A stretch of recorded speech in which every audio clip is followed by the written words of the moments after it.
This is Tagalog TV Channel 15, DWJK TV 15, a commercial television station with 80 kW transmitting power, owned and operated by Montaño Media Incorporated with permit number BSD/1557/2025 REI, issued by the National Telecommunications Commission until December 31, 2030. Tagalog TV Channel 15 transmitter is located at 762 Corino Highway, San Bartolome, Novaliches, Quezon City.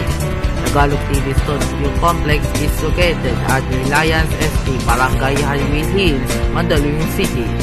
Tagalog TV operates with a transmitter power of 75 kW.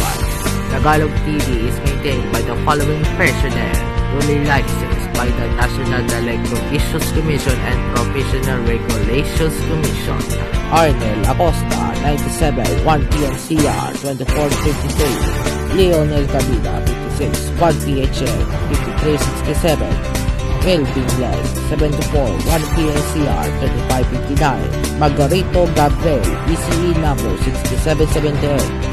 Jose Agravante, ECE number 2555. Romaquito, ECE number 7839. Hernando Simanobo, ECE number 000423.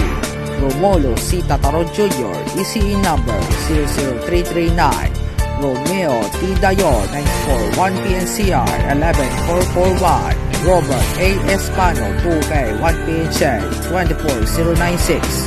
Charlie O. Ubineta, 41 PNCR 2666. All programs telecast on this station have been approved by the Mobile and Television Review and Classic Education Board. This is Tagalog TV Channel 15, your Tagalog network.